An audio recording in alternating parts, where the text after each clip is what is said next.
Welcome back to another episode of Harmonious at Lunch, the show that fuels your business success. I'm Brandon Gano, your host and guide through the world of harmonious business growth. Today, we're unlocking powerful strategies with industry experts to help your business thrive. If you're a business owner, entrepreneur, or executive, you are in the right place. Join me and our incredible guests today on the journey to clarity, growth, and success. It is time to revolutionize your approach to business. Let's dive in with another episode of Harmonious at Lunch. Welcome back into some more bite-sized business advice. In today's episode, we're talking about, I'm a little bit biased, but my favorite topic, and that's building businesses.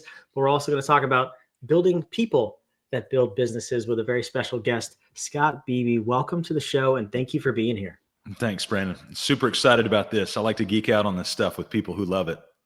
I do love it. I'm biased because I actually used to do this work. My company was recently acquired, so we're no longer doing the external consulting, but I still do this work inside of our company every single day. So I have a soft spot for it, but I want to hear your perspective. So you 4 systems that every business owner needs to build the right people that build the right business. Kind of a mouthful, at least for me.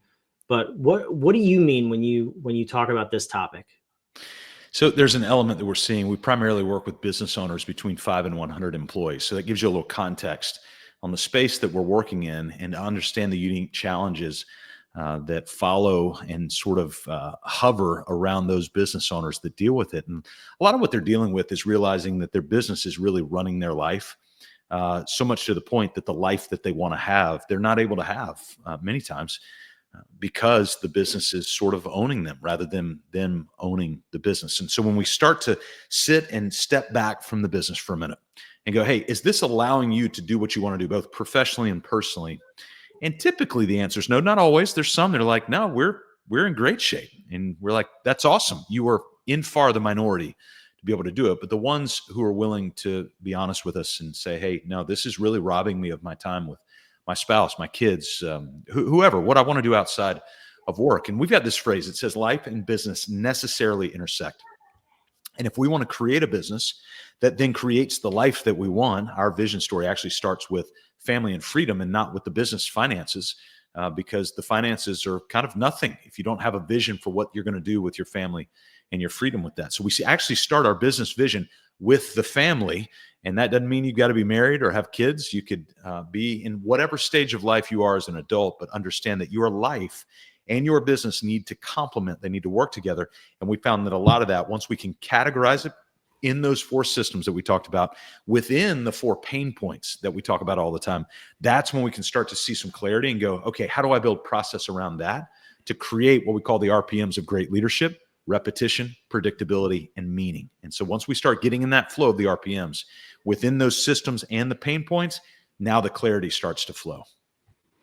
I love that. And it makes complete sense, right? Like, how are you going to get somewhere if you don't know where you're going? Which is Alice in Wonderland, I think, probably the most famously said that, right? But people don't come to you because they want a better life's purpose or business vision. I'm quite certain. How do you get them to see that truly is the first step and then actually go down that path? Because I mean, I know from experience, it's hard to do those things, to actually create a vision and pull out the purpose from why you started your business can be challenging for some people. So how do you get them there first and foremost? Yeah, well, we're business coaches. We're not family counselors. We're not even pastors. Actually, a fair amount of our team comes from a ministry background, so they have that in their tool belt. But that's not what we lead with. That's not who we are at sort of the front of the line of what we're trying to get into. At the end of the day, we're business coaches, and what we're engaging in with people is when we get together and go, "Hey, tell us about your business." Like, that's what we want to hear about. We will earn the relationship down the road to talk about all the other things that you love that are behind the curtain. You mentioned Alice in Wonderland. So let's talk about the Wizard of Oz, I guess, now. And so behind the curtain, we will get there, but we have to earn that as coaches. We're not given that. You should not give us that. What you should give us is what's on the surface at first. Allow us to be able to diagnose and to understand so that we can begin to maneuver slowly behind the curtain and deal with those things that are closely held secrets. But once we uncover those secrets, now the light can come in. We're huge believers in throwing light onto things that are dark And usually the back end of the business is pretty dark to most people. They don't want to share it because, frankly, sometimes they're embarrassed, or it may just not be going as well as they like. So what we do is we have these conversations to go, hey, tell us about this. How many employees? What are you dealing with? What's the biggest headache? And then down the road, days, weeks, months, we get to throw light into a dark space to where they trust us and go, I'm with you. You clearly know what you're doing. Now I'm going to follow you down this path. Yeah, you got to get those small wins, right? To earn the trust. You can't go in and say, you're an idiot, you're doing all of this wrong, and you need to start from scratch. That's right. Not a good way to talk to people. Okay, so once you get inside the walls, you start to uncover this stuff, you throw the light, as you said. What are the 4 systems that you're talking about here? Yeah. So every business has 4 systems. Actually, we need to think through a business as a constructed organism, a constructed entity. It's not just a blob that's out there. And so we work with a ton of construction companies. So we tend to lump these into construction metaphors. And so within that, there are really 3 major layers of which the 4 systems sit on top of. So the first layer, what we call the 5 foundational cornerstones of every business: vision, story, mission statement, unique core values, a hiring process, and then repetitive, predictable, and meaningful team meetings, and what we call the big 5 feedback loop. So every business needs to have team meetings, one-on-one check-ins, production meetings or departmental meetings, an executive meeting, and an annual performance review. If you don't have that, then don't be shocked when information starts to leak out of the business. So you got those foundational cornerstones that every business must have. I don't want to sprint right past that because actually most businesses don't have that. Now, some people listening might go, no, we have that. And my response would be, is it written down? Oh, no, it's not written down. It's in my head. Well, Michael Gerber said it in E-Myth. He said, if it's not written down, you don't own it. We're a little harsher, and we say if it's not written down, it doesn't exist. And so these things must be documented. They must be captured and shared on a regular basis. And then laying on top of that is what we call the concrete slab of process. It's all those little things. It's the new client startup process, the annual billing process, the office cleanliness process, whatever that might be. And then on top of that, so you've got your foundation, you've got your concrete slab sitting on top of that 5 foundational cornerstones. And then you've got the 4 walls of every business. Every single business has this. And in this order: marketing, that tells the world that we're here. Hey, we're here. Kind of what you and I are doing right now on a podcast. People are learning about us on this podcast.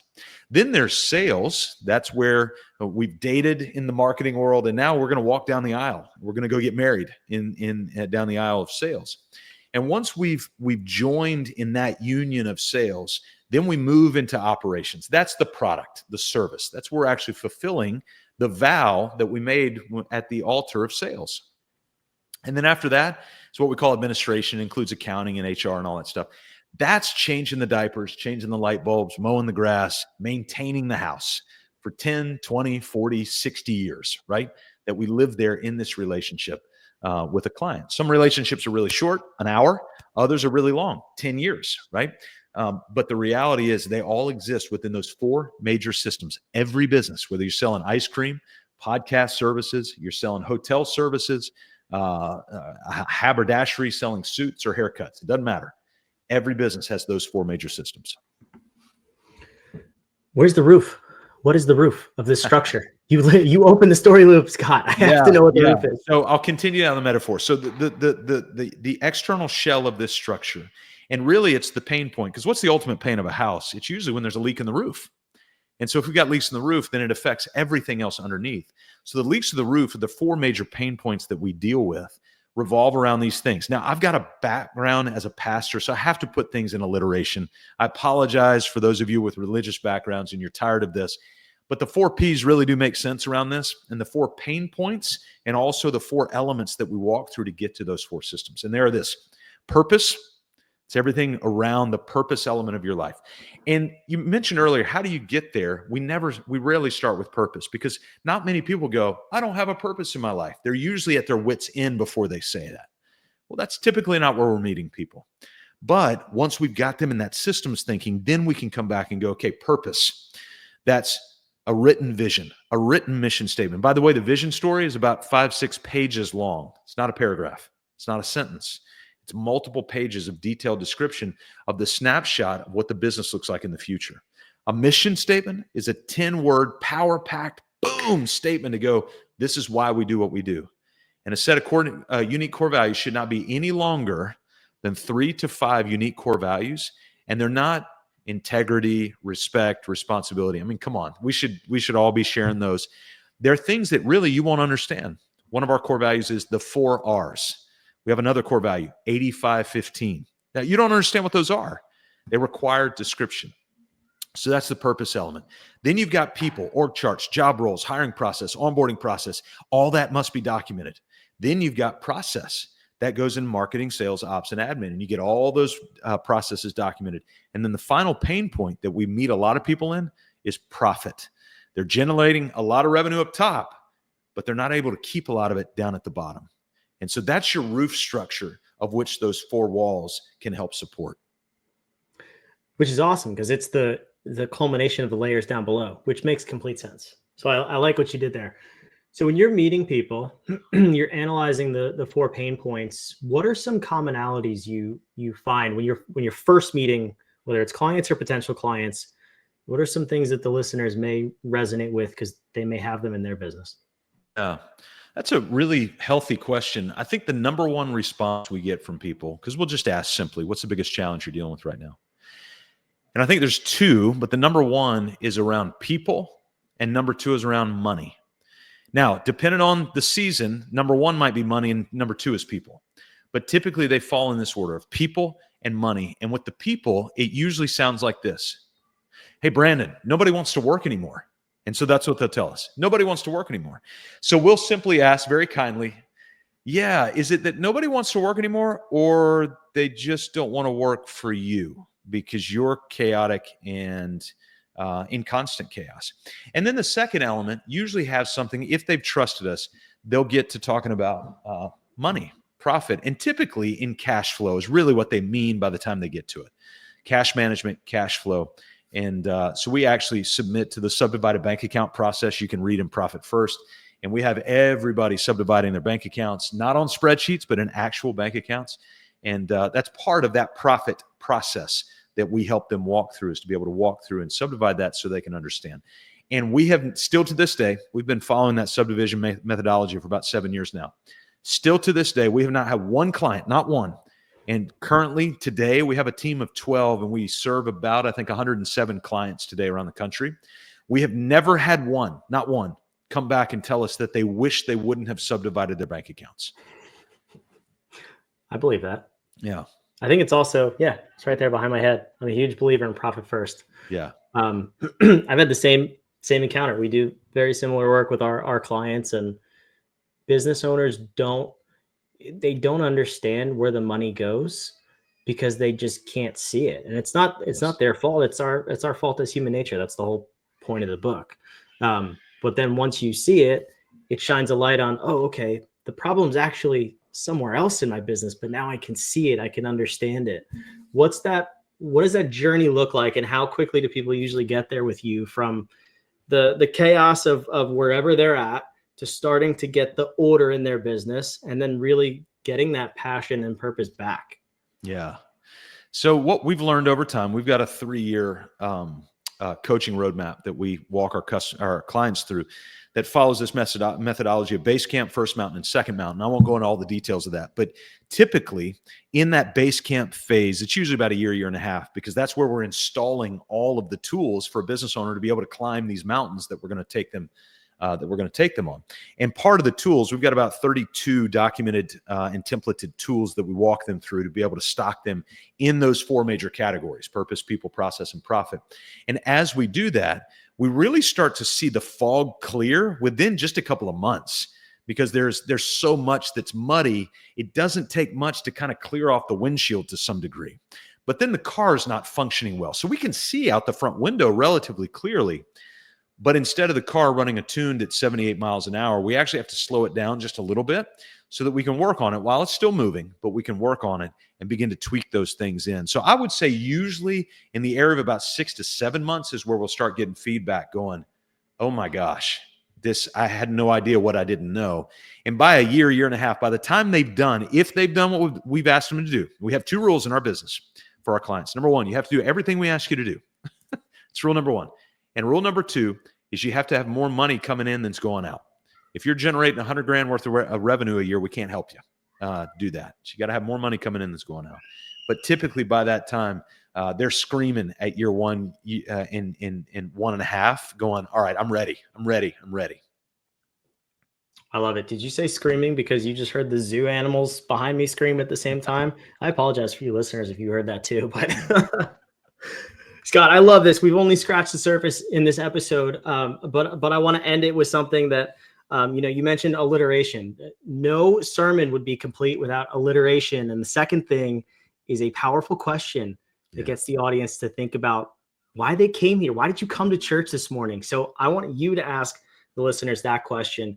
And it's, what is a question that you wish more people would ask before they started on this journey that would set them up for success, maybe sooner along that roadmap, or maybe bigger success when they get down the road? What is that powerful question? So this one is really, really easy for me. It is actually the first question we ask when we're on a sales call with a potential client. And we ask it for a reason. And so here's the question. What do you want? And that's the simplicity of the question. It's not what did your mom want for you when you were 12. It's not what does your spouse want, although those probably need to align at some point. Not what do your friends expect you to have. What do you want? And once you can sit down sort of in the clarity of that moment and genuinely answer that question, now we can get started. But until you've got the courage to be able to answer that question in a way that's meaningful to you, then it's going to be really hard to get started. It's also it's not what do you not want? It has to be, because I've noticed people are really good at telling you what they don't want, but it's very complicated to get them to tell you what they actually do want. That's right. I love this. Scott, where can the listener reach out, learn more about you, and help you grow their business? Yeah, we've got a lot of helpful things going on at mybusinessonpurpose.com. And if you just go there, and also if you go to mybusinessonpurpose.com/healthy, we actually have about a 5-minute healthy assessment that you can take. If you want to do a metric evaluation of the back-end systems health of your business, for what we talked about around those systems and all the 4 Ps and all that kind of stuff, it'll actually give you a numerical value of the health of your business if you go there. So just go to mybusinessonpurpose.com/healthy. That's so great. It's on the screen. It's down in the show notes below, wherever you're watching or listening. Scott, this was fantastic. Thank you so much for being here. Yeah, man. Thanks for putting this together. It's a lot of work to put on a podcast, Brandon. I'm really grateful you would allow me to be on. It's a labor of love because we're helping the people grow their businesses. And not only do we put out 1, we put out 5 a week. So you, the listener, you better subscribe, because we want to help you build a more harmonious business and life. Build your business on purpose. Go visit the show notes down below. Check out Scott. Maybe he can help you grow your business. It's not a maybe. He definitely can, as long as you're willing to opt in and do the work. We'll see you on tomorrow's episode of Harmonious.